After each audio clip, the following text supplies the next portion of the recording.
Welcome back. Today we're going to be going over the second law, which is make it attractive. Yeah. I loved this chapter. I think there were a lot of good things in it. He opens with making a habit irresistible. The more attractive an opportunity is, the more likely it becomes habit forming. And then he talks about this dopamine feedback loop. Well, which is all kind of based on that end result, the reward of doing something. So attaching all of your Right. habits to that end result gets that kind of that dopamine kick, right? Right. And in order to get that dopamine, he talks about this temptation building. It's after I current habit, I will habit I need.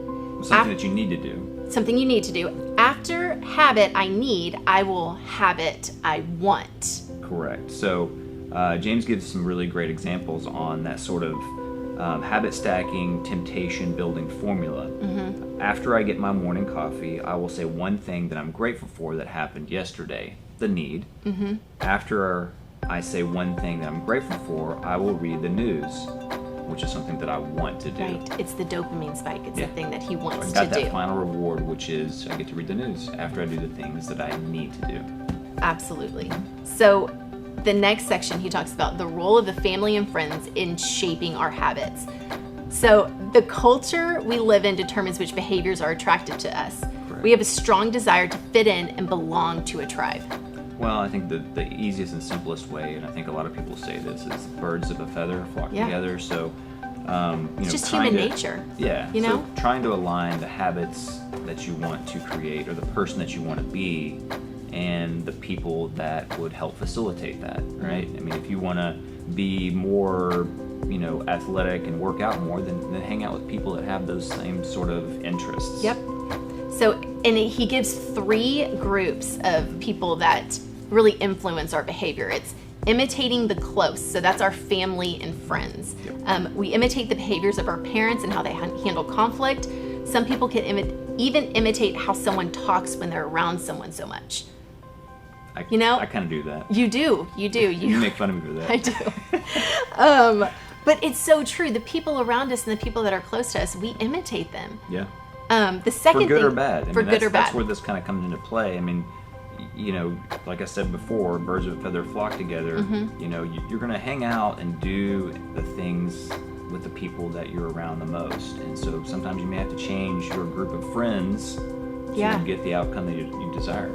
Yeah, and that kind of, it goes into another thing. So it's not only your people you're close to, it's also imitating the many. Yeah. He talks about the crowd mentality. And the downside to this is the normal behavior of our tribe often overpowers the desired behavior of the individual. Most days we'd rather be wrong with the crowd than be right by ourselves. Yeah, that's just kind of sad. It's sad, but it's like, it's true. Yeah. And he gives some great examples in the book. I really encourage you to go in and read those examples. Yeah. Well, it talks about here, it says one of the most effective things you can do to build better habits is to join the culture or the group that kind of embodies the habit that you want to build or create. Yeah. 1, your desired behavior is the normal behavior, and 2, you already have something in common with the group. Yeah. Those are the 2 things that you should be looking for. You have to make it easy. Yes. If it becomes too difficult, some of these things aren't going to stick around. Right. So. And then the third group that he talks about is imitating the powerful. Humans crave power, prestige, and status. Sure. I would agree with that, yeah. And we try to copy the behavior of successful people because we desire success ourselves. Yeah, well, that's why we read all these books that we're reading and, join all these groups because we desire that. Yep. Yeah. So the last really section he goes into here is how to find and fix the cause of bad habits. Yeah. So the inversion of the second law is to make it unattractive. Yeah. And he gives the example of his friend that read a book about smoking, and it caused him not to smoke. And basically the whole book talks about how smoking is unattractive, and it talks about you think you're quitting something, but you're not quitting anything because cigarettes do nothing for you. You think smoking is something you need to do socially, but it's not. You can be social without smoking at all.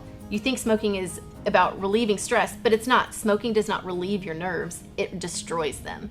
So by the end of the book, the guy smoking's not attractive. That habit is no longer attractive to him. Yeah, that's why I think the environmental part of all of this going into it is probably, for me at least, the most powerful part of it, because you can set your environment up for success or failure. depending on what Right. you're trying to do. So, making things either attractive or unattractive in your environment, make it easy or accessible in your environment, to me is the most powerful part of this concept we've been kind of talking about. Yeah, I completely agree. Setting yourself up, making it easy For success. is the key for success. Without a doubt. All right, so what are we going to talk about next week? Next week, we're going to talk about the third law, make it easy. It's going to be a good one, so we hope that you can join us. Bye, guys. Easy button.